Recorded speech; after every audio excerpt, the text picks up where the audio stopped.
Hello and welcome to Switzer Investing. I am Peter Switzer and I'm coming from Antibes in south of France on the famous Riviera. This is actually the view off my balcony where we're staying right now. On tonight's show, my colleague Paul Rickard will get the latest take on the market with Adam Dawes of Shaw and Partners on a day when the market has lost close to 0.5%. Before I left Australia, I wanted a contrarian view on investing here and OS. And I did that with Damien Klassen of Nucleus Wealth. And that's exactly what Damien gave me, a contrarian view. I also caught up with Michael Knox, chief economist at Morgan's, who's one of the best callers of what will happen to the Aussie dollar, which is not easy to do. And it can have a big bearing on your investments, particularly if you're investing OS. And for the Julia Lee fans out there, Julia is on a well-earned rest, but will eventually be back on the show. Let's kick off now with Paul Rickard catching up with Adam Dawes.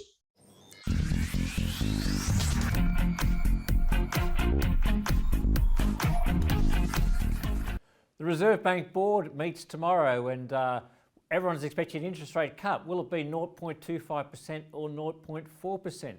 Joining me to talk about that, plus his views on the two sectors that are moving, energy and lithium, is Adam Dawes from Shaw and Partners. Yes, thank you. It's great to be here. Now, tomorrow the Reserve Bank meets and widely expected to increase the cash rate. Some say by 0.25%, some say 0.4%. Do you think it really matters as far as the stock market is concerned? Oh, look, I definitely think it does matter. If it's 0.25, I think the market will be quite comfortable with with that slow interest rate increase. However, if it does get up there and then they do turn around and they do a 40 basis point hit, I think that will spook the market a little bit due to the fact that it's potentially outside of what the rhetoric is that they've spoken about. So yeah, it'll be interesting to see at 2:30 tomorrow. I think all eyes will be glued onto the screen to see how, one, the dollar reacts, but then two, how the market does react after that RBA call. And what about the school of thought that says that the Reserve Bank should perhaps get this going a bit harder and move more aggressively and stop this sort of continuous pain? Do you subscribe to that, or do you think it's more about we just want to be conditioned to this and it's a gradual approach to slowing it down without sort of disrupting too much of the economy in too big a way? Yeah, well, I think it's got a lot to do with wage growth or wage growth inflation, and we really aren't seeing on the numbers that are coming out, we're really not seeing that wage growth really starting to fire up. However, if you speak to individual companies, and then we speak to a lot of individual companies going forward, they're saying that they're increasing their wages by sort of 10 and 15%. Mm-hmm. So I think that wage growth number is a little bit behind the curve of what's going on. And so really, I think if the RBA does come out and sort of gets on with it and sort of does that 40 basis point, I think the market probably won't be too happy with that. I think it's steady as she goes, and the market doesn't like surprises, as you well know. And so keeping that rhetoric moving forward and just doing a slow increase, because we know inflation potentially in June the 10th, this Friday is going to be a big date for us in the markets where we've got US CPI inflation data year on year coming out. Now that's going to be a big number. And if that is then start to be seen to be leveling out or coming off, potentially then the RBA might have fired too many of their bullets to start with. So yeah, it's going to be a tough one. It's a bit of a balancing act, but I think the RBA should do a 25 basis point increase and steady as she goes, I think is the right way to go. Right, we'll find out tomorrow at 2:30 p.m. Eastern Standard Time. Let's go to the two parts of the market that are sort of moving this week and I guess last week. One is lithium and the other one is energy. Let's start with energy. We've seen pretty solid performance from Woodside and to a lesser extent Santos and Beach in the last couple of days. What do you put the gains down to, and what's your view about the upside in stocks like that? Well, I think, first of all, I think that everybody should have energy in their portfolio. And I've been speaking to a lot of fund managers over the last 3 weeks, and they're basically saying they're overweight energy across their entire portfolio. So I think it's one, the market potentially catching up. But certainly Woodside shares today were up about 3.7% to around about sort of $33. And this appears to be driven by really the rise in oil price on Friday night, and also traders bidding oil higher despite OPEC announcing plans to increase its output. That appears, I guess, that expected supply to remain very tight. And then obviously we're seeing a lot of oil stocks continuing to rise in Asia trade. So I think the persistence on the pressure on the upside to these energy commodities such as oil and gas is probably bad news for customers, but it's certainly good news for the companies. And overnight, you can see oil was up to $118, but also gas, 14-year highs to $8.38 per metric million thermal units. So it looks like that the oil price is going to stay higher for longer. Yeah, I was looking at a chart of the oil price and it's just sort of notching up each day. There haven't been too many pullbacks. So either OPEC Plus can't increase production or doesn't seem particularly willing to, but it seems like the demand is there. The other issue, I guess, with Woodside was last week we got an auction of a major parcel of shares, which was an overhang from sort of the merger of the BHP assets and oil assets back into Woodside. Just how important was that for the market? Well, you can see in the share price today, absolutely very important, because markets don't like overhangs or uncertainty. And once that line was done, we've seen, I think the last three trading days, it's been pretty much green on the screen and moving really higher today. So that's a really important move to get rid of that overhang, to get rid of that potential that there might be a bit of a seller in the market or sort of putting a cap or a lid on the share price, going forward. So it is seen as definitely a green light for the market. And of sort of the three oil majors in Woodside, Santos and Beach, what's your preference? Well, look, certainly Woodside, I mean, obviously with the deal that they did with BHP, this really puts them in the box seat for growth. And we know Woodside has really struggled on growth over the last 5 years or so with Scarborough and the like. It's really, but now with those oil and gas assets from BHP, it really puts them in the box seat for growth and driver going forward. So certainly Woodside would be first. Santos, look, Santos has been an interesting one. They've done okay, and obviously the company announced yesterday that they'd work on increasing domestic gas supplies with Beach as well. So I think that's a smart move by those guys to sort of do that. But look, they've certainly merged with Oil Search. That's probably taken a little bit of time to digest and to get that right. So Woodside 1, Santos 2, and then Beach would be my third pick in that space, only because you always got to stay with the majors and you always got to stay with the best of breed to start with.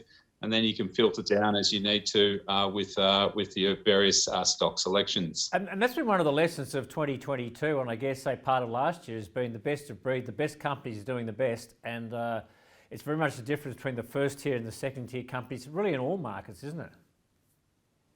Yeah, it has been. And if you look at the small ordinaries or the smaller index or the smaller part of the market, that's pretty much all in bear territory. Some of these stocks are down 20, 30, 40%. Minus the tech space, but the rest of it, absolutely, you've got to be in the number one, and even in the smaller space, they're really in bear territory at the moment. So hopefully that will. I mean, and it's a decent place to hide, to be honest. At the moment where our market is going to be, and I think large caps, it's called the sleep test, and I can sleep at night knowing my clients are in some good quality businesses. Yeah. Okay, let's go to the other part of the market that had a big move last week, and that's lithium, which has been super hot because everyone's been talking about not just the demand from electrical vehicles, but they've been looking at the underlying balance between demand and supply. And every forecast you've seen for the last X number of years has been that there's just not the supply of lithium to meet the expected demand. Well, hey, presto, a couple of brokers have come out and they say the lithium market could be in supply-demand balance, I think, by 2024. And there might therefore be an oversupply after that. But of course, what happens when the commodity price soars is suddenly people invest in new supply. What's your take on this? I mean, just to think how the lithium market's poised at the moment. Yeah, look, it is really interesting. And you sort of look at the Goldman Sachs report, as you rightly mentioned, brokers coming out with that supply-demand curve, and commodities work on supply and demand. More demand and less supply, the prices go higher, and that's exactly what's happening with lithium at the moment, minus a little bit of a scare the other day. But look, lithium is a valuable commodity and used in everything from medications to batteries, and it's a key ingredient, obviously, into lithium-ion batteries for that rechargeable, lightweight, and power laptops, phones, and you keep going as to what battery technology is going to happen going forward. But it does mean that global demand potentially is expected to sort of double on the battery side from 2020 to 2030. And that's what I think is continuing to drive this market, is the potential that there will be more and more batteries needed. And I think if you look at your home 5 years ago to where you are now, there will be a lot more batteries in your home, and as well as Internet of Things. These things will continue to go through and going forward. So the cat amongst the pigeons obviously was last week, and I think the market has started to see that sort of reversal or buy the dips as such. But I did see that Alchem today did come out with an announcement saying that their production is going to be about 2 to 4% lower. Right. That has really sort of hurt Alchem going forward. But they did say that they guided to around about $40,000 a metric ton for the spodumene that they've got. So it's still pretty elevated at the moment. So. Yeah. So it does look a little bit tough to predict what's going on. So it puts you on the spot, Adam. Are you buying the dip at the moment on the lithium stocks? Again, I'm going to stay with the big boys on this one. And Alchem, yes, we did dip our toe in there a little bit. I've also been buying some mineral resources because I really like the idea of the old world and the new world. And you've got mineral resources with iron ore, and then you've got the lithium side of it. And I think that's a really good mix. Bit of a balance, isn't it, in terms of can iron ore? It's a bit of a balance between the markets, isn't it?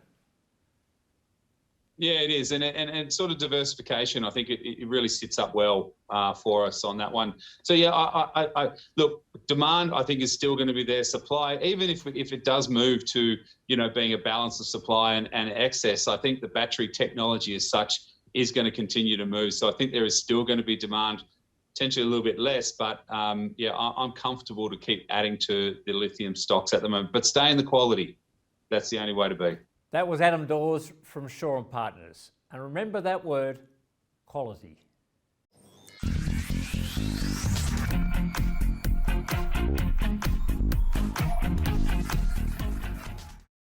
Well, joining us now is the Chief Economist from Morgans. That's Michael Knox. Michael, thanks for coming on the program.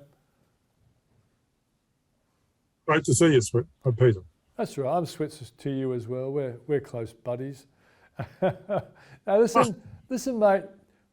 Historically, you've been very good in picking where the $8 is going, which is not an easy task for any economist. So, while you have a good reputation for picking the $8, let's pick your brain on what you think might happen over the next year. Your view last time I spoke was you thought later in the year the dollar had upside, but you thought in the interim period it could have challenges because of the Fed raising interest rates and whatever. But what's your current thinking now? Well, I think the Australian dollar is part of a group of non-US dollar assets. Us, the Canadian dollar, are similar commodity currencies, but the really big ones that lead the non-US dollar group are things like the euro and sterling. And so we have to follow those. And one of the best ways of following them is looking at what happens to the IMF currency which is together as kind of a weighted average of reserve currencies, which includes sterling and which includes the euro, and that's the SDR. And you can find a chart of that as XDR USD. And that still shows that the US dollar is very strong and the non-US dollar currencies are pretty weak. I think part of that is, or a lot of that is because in the euro area, in spite of the fact that inflation is as high as it is, in Australia and almost as high as the US, they have yet to begin to, as they say, normalise interest rates. Now, Christine Lagarde has in terms of her forward guidance, even has a blog in which she talks about the necessity of normalising interest rates in the second half of the year, which means that the ECB deposit rate will start to rise from still negative territory that it is in now up towards neutral and then positive. I think that's really the signal when the euro area starts to tighten monetary policy, then you see further rises in long-term interest rates for euro area currencies, or euro. It's all euro, but different parts of the euro area, their bond yields move in different fashion. They've been moving up in the last month or two, and as those get stronger and stronger, we should see the euro begin to move up. Yeah. It's the euro which is really going to lead non-US dollar currencies, and that has yet to move. All right, but Knoxy, so you kind of implied, so I always have to decode your brilliance for normal people. It's something you suffer from, this brilliance of yours. But what you're saying is that the $8 gets lumped in with the non-US ones, and if euro's going up, there's a good chance that we'll get pulled along in the slipstream in many ways. We're also helped, I presume, by higher commodity prices and also the fact that we are going to be starting to raise interest rates.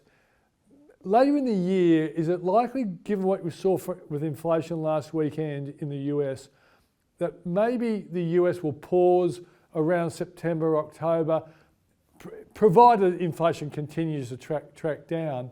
And so that would mean that there might be more push from euro interest rates and even Australian interest rates at a time when the US might be going into a pause. Is that a possible scenario that will help the $8 go up?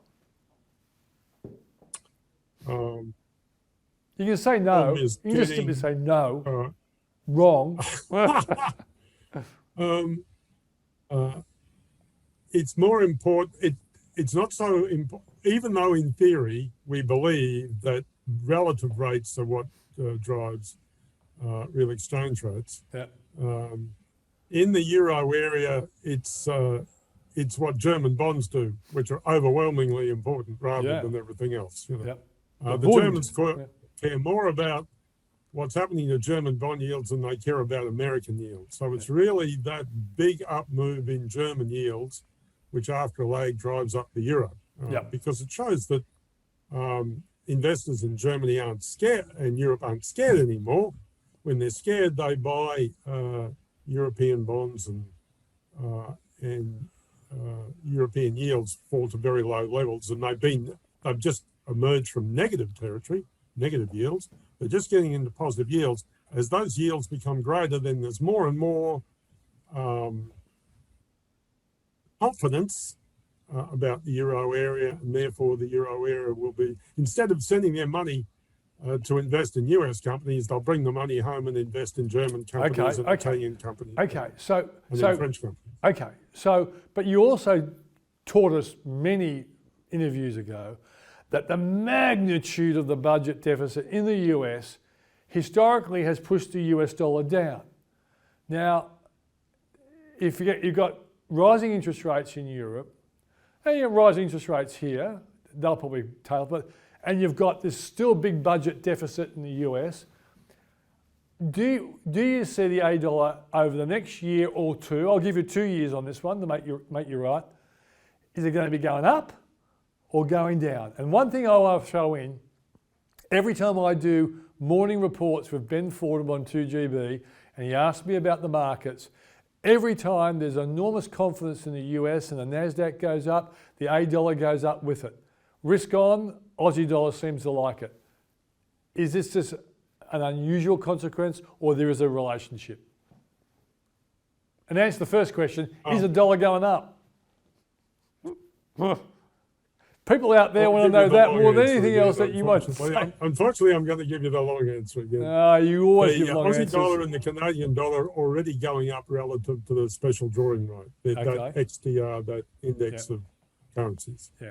So all we need to do is get the XDR to be stable against the US dollar, and the Aussie dollar and the Canadian dollar would go up against the US dollar. The problem is that the US dollar has been strong against getting stronger against the euro and the yen. So yes, not just the Australian dollar, but the Canadian dollar are We don't give a outperforming toss other about currencies, Canadians, but just we talk need about Aussie. We need some kind of stability in those other reserve currencies first before the Aussie dollar will go up relative to the US dollar. Yeah. But the question goes back. That should happen, Yeah. but hasn't yet. Okay. So if you had to bet your life on this, Knox, and we know how you value your life. If you had to bet over the next 2 years, do you think $8 is more likely to gravitate up or slump down? And Any conventional model of the Aussie dollar says that it should be trading significantly higher than it is now, given where commodities are. okay, well Sure. that's what I'm going to put in the lead to your interview. This guy's going to say a lot of stuff that you'll never understand, but that's the important one. And so, Michael, if it gets to a stage where the Fed says, look, this inflation's come down quicker than we expected. You know, supply chain problems out of China getting better quicker than we expected. We're going to pause on interest rates to see if inflation drifts down. If that's the case, would the focus then go on the magnitude of the US budget deficit, and that might also bring the US dollar down and the $8 up? I think the problem has been that this time the US dollar deficit effect has been short-circuited by the massiveness of QE. Mervyn King talked about this earlier in the year at a interview he did with Marcus Brutheimer at Princeton. And he was talking about the problem was that QE was so much larger this time around than it was last time, that it overwhelmed a lot of other policy initiatives. So I think the reason that the US budget deficit didn't drive down the US dollar this time is because all of those bonds, which in a previous cycle would have come onto the market and driven the US dollar down, were bought up by the Fed. And it's only as that stock of US dollar debt is unwound, as it's going to be from the 1st of June, and it continues to be unwound, that those bonds come onto the market and then drive down the US dollar.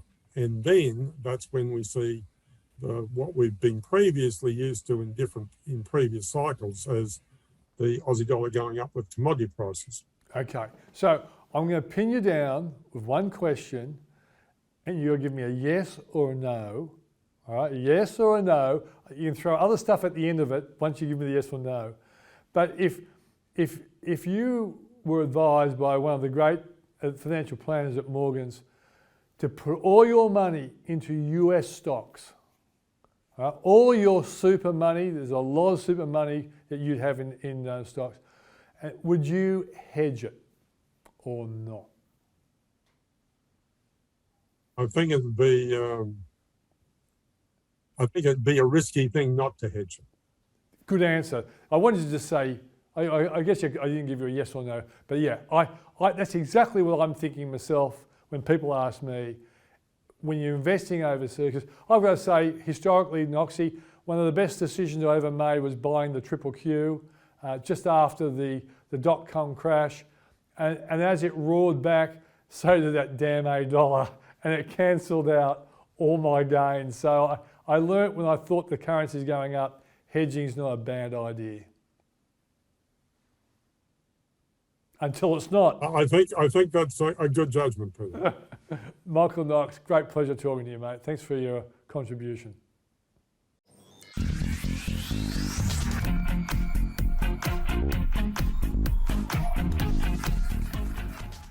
Well, I always like to catch up with someone who watches markets 24/7, and Damien Klassen is head of investments at Nuclear Wealth.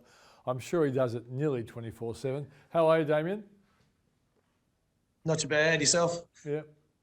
Well, I must admit, when I'm awake, I'm always watching for telltale signs about what's going on and whether I should be investing now and buying tech stocks and all those sorts of questions. People like you and me are always wondering and being asked as well.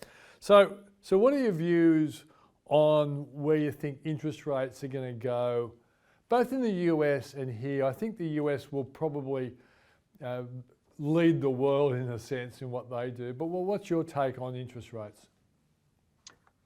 Yeah, look, I think the key thing, I think it ends up sort of colouring this debate is your thought about where the inflation's coming from, and how much of the inflation is coming from problems with supply chains, then morphing into problems with supply chains from COVID, and morphing into more supply chain problems from shutdowns in China and the Ukraine war.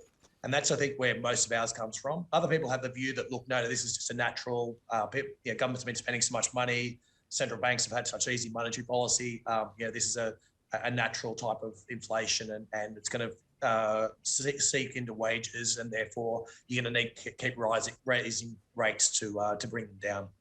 My view is it's more temporary, but the problem the Fed set itself now is that it's really got to bring down commodity prices in order to be successful. So basically, it's got to raise rates to effectively crush commodity prices. Within Australia, I think we've got a slightly different problem in that our interest rates are so much more leveraged in terms of most lending in the US gets done at the 30-year rate, and so that's very changes in interest rates are very slow to feed through the housing market. I think in Australia, our problem is that we see these changes in interest rates a lot sooner. So markets are still pricing in sort of 3% plus increases in interest rates, which sort of take our mortgage rates to up around to 7.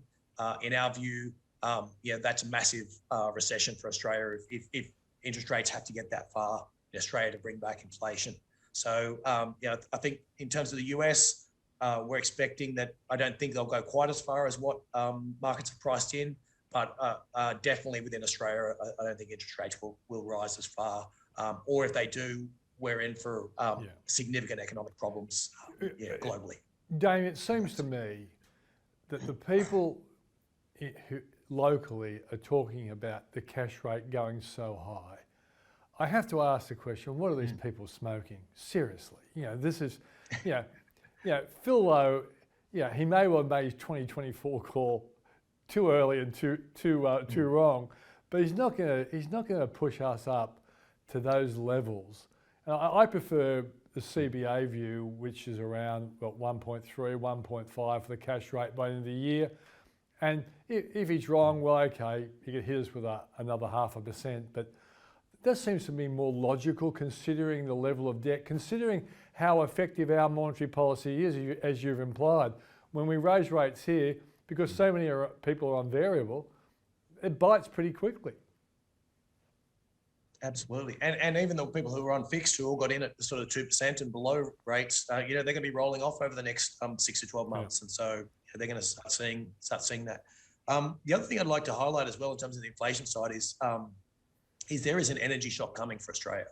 We're looking, in terms of wholesale prices, our wholesale prices for gas and our wholesale prices for coal are very similar to the prices that Europe's facing.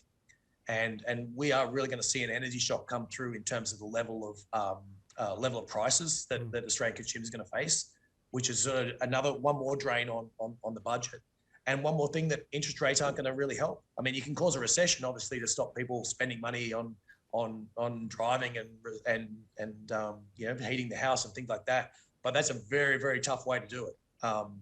You really don't have, which is why usually when central banks look at it, they look at X energy and X food, because those are the things that you really can't. The demand doesn't really fall on those items, and so I think that's the other thing for. We've seen wholesale prices, at sort of $300 a megawatt hour for the last little while. That is a shock sort of coming down the freeway at the moment that is about to hit the Australian consumer as well.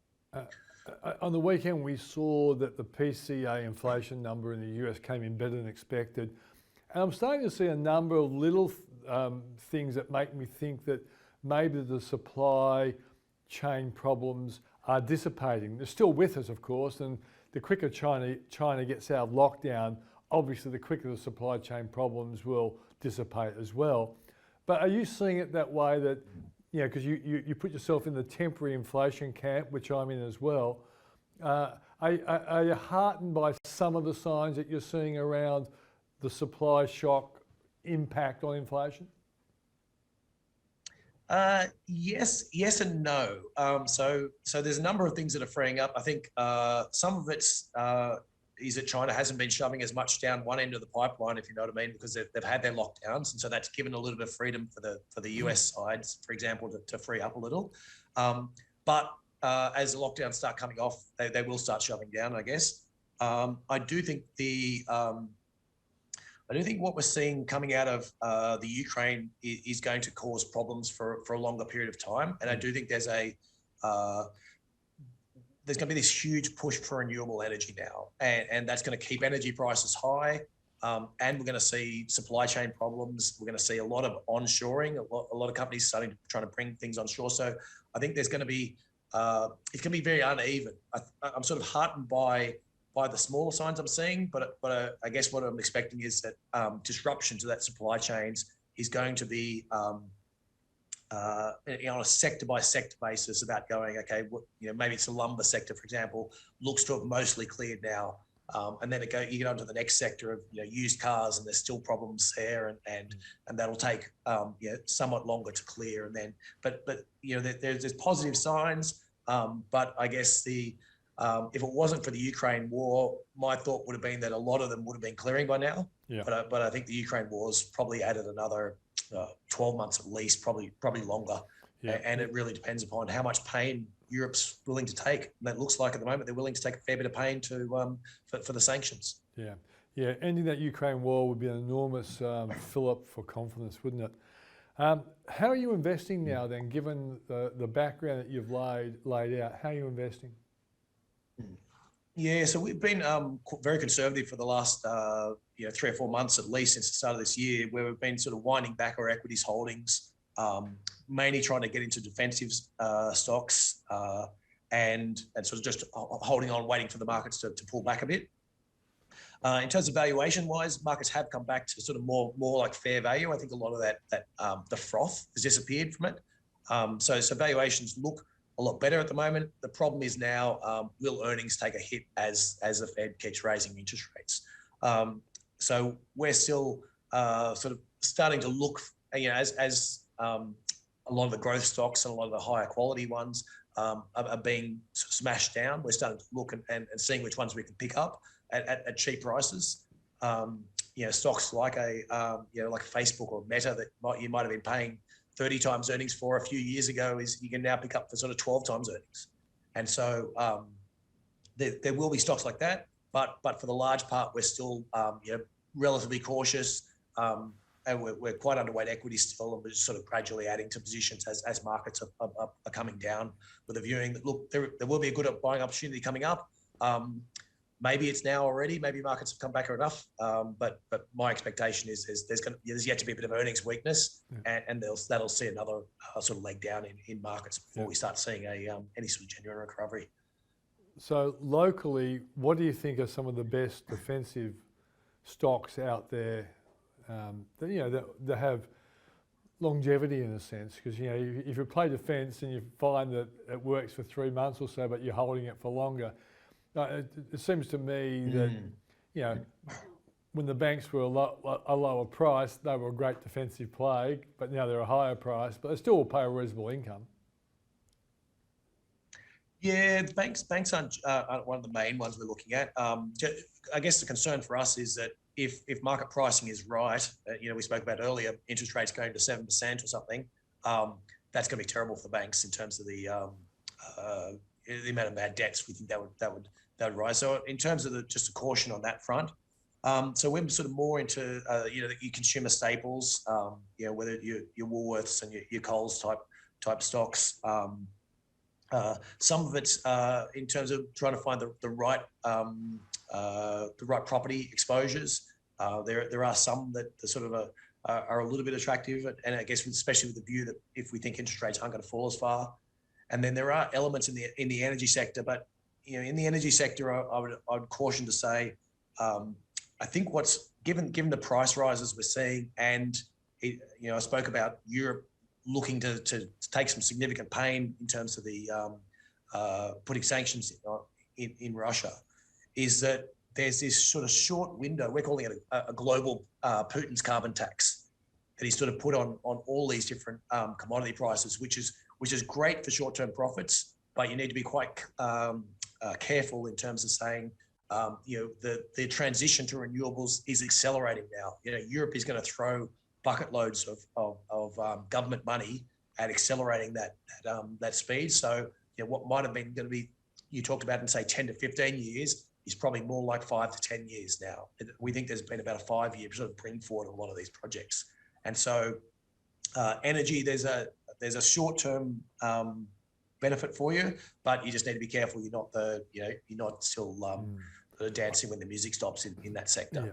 I guess people who gambled on Whitehaven have seen that short-term benefit, but how long does it last? That's a very interesting question. The renewables threat is clearly one. Are you expecting eventually there'll be a rotation back into tech stocks, only because they've been bashed up so much? I'm not saying that they'll return to the levels we've seen before, but the good quality companies, and I know when people ask me, I say, well, if you're going to take a gamble on a local tech company, Xero looks like a good one to me. But is there a local tech company that you would be interested in having a bit of exposure to on the basis eventually it'll make a rebound? Yeah, Xero's there. WiseTech is another, we're sort of a big fan of the whole change in terms of a lot of more onshoring, a lot of changes in supply chains and companies just trying to do everything they can to improve it. But the key thing with all of these is obviously the price. And so, for us, it's about identifying the ones where Xero is a great example of a stock where it's, okay, yes, great earnings, great growth profile. We like the stock. We like a lot of things about it. It's just really about getting it to that right level where we're comfortable then. And these are the types of opportunities you get to sort of lock some of these stocks away, for good. Hopefully you buy them at a cheap enough price, put them in your bottom drawer and forget about it. Yeah. And so, we run a quality value matrix, and a lot of it's about saying, you really high quality stocks, if you can buy them for an average price or cheaper, then great, pick them up and you'll own them forever. And you sort of more average quality stocks, you buy them when they're really cheap, but you just need to be completely content when they're not, when they start getting a little bit more expensive, then you're selling them. So whereas, those types of ones we're talking about are the really high quality ones, are the ones you need to be using these pullbacks to use that as an opportunity to get set in some of those stocks. Damien, do you think buy now, pay later companies are dead, or they will come again, albeit not at the same elevated share prices we saw when there was probably less players in the market, I guess? Yeah. Look, it's not an area which we've wanted to play in. I think there's I think there's certainly a market for it, but I think the hype, got a little bit in front of where the actuality was. So, I think for us, there's no such thing as a bad asset. It's more about a bad price. And if we're buying companies and they've got sort of 15, 20% growth priced in forever, we'll tend to take a step away and decide that, no, let's go for the ones where we can see the cash flows and we can see that the earnings they're generating are more sustainable. So I think certainly the smaller end of the buy now, pay later was extremely speculative. At the larger end, it's some of those companies look more sustainable, but it's question really comes down to that price you will pay for it. It kind of reminds me of the old days when there was only 2 FM stations in Sydney and Melbourne, Triple M and Today and Fox in Melbourne. They were very valuable stations then, but as more and more FM stations came along, they became less valuable. I think that's what's happened to the buy now, pay later space. But I do think young people don't like credit cards, and young people will probably like buy now, pay later for a long time. So I see them as businesses of the future, but you're right, the valuation was the problem, not necessarily the business of the bigger ones that people use all the time.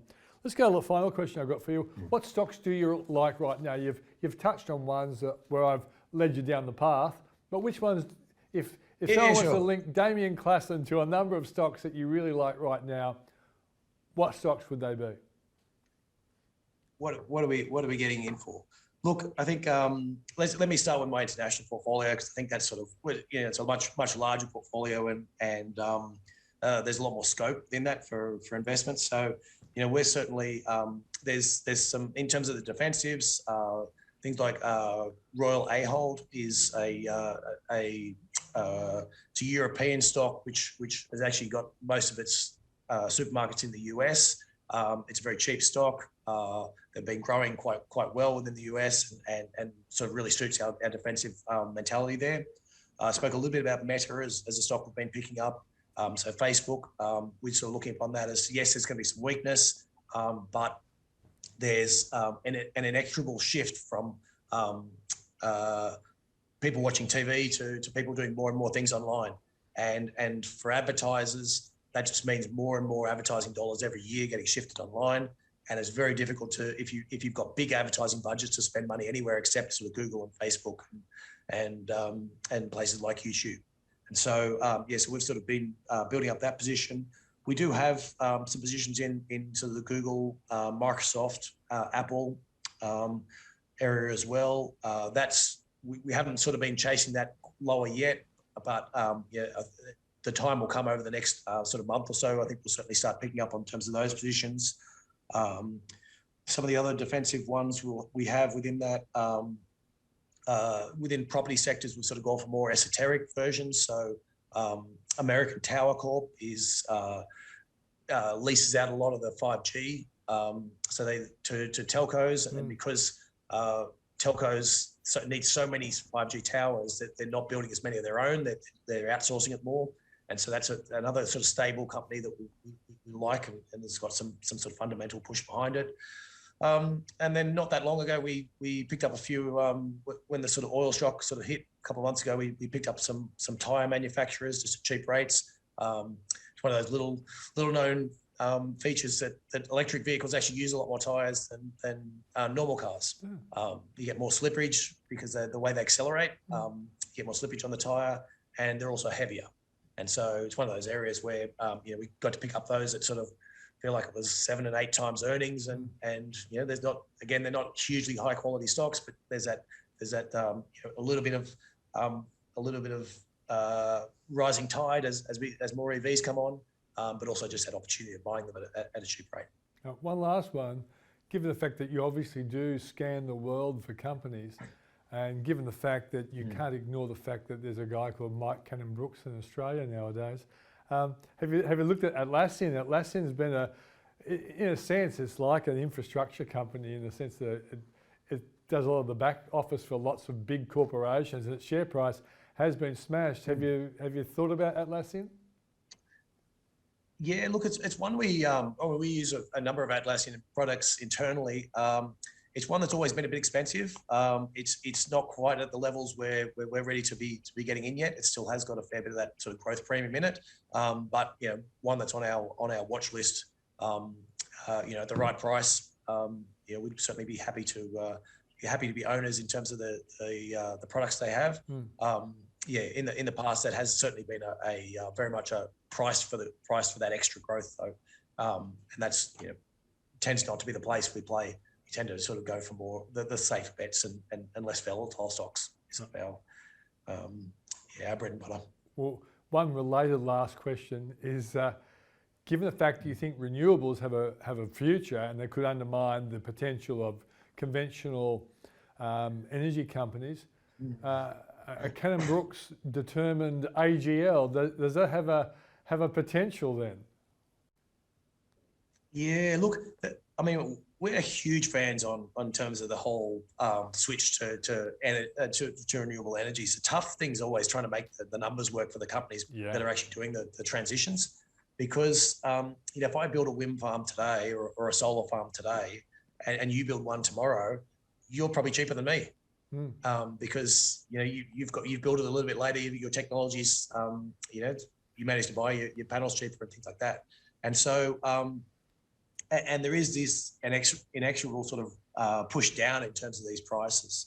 So where the actual investment side of it, we're a little bit more circumspect in terms of finding companies where we think it adds up. We've got a number of different European utilities, but to be honest, that hasn't been the best part of our portfolio.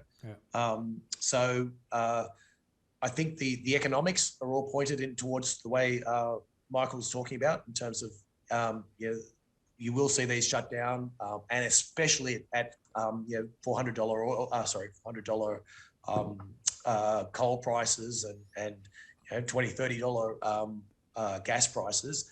The impetus now to switch to renewables is just incredible in both Europe and Australia. But finding companies that will profit from it, it's much, I think for a while there, we had a lot of the manufacturers. We've got a number of the stocks we do have are things like Schneider that sort of are doing a lot of the plugging in and a lot of the connection of these things to existing grids. So we're sort of looking more in terms of the service people to the market, just because those, the earnings, I guess, the asset owners, we're not as convinced on the asset owners that they're going to make super profits over the cycle. Damien, thanks for joining us.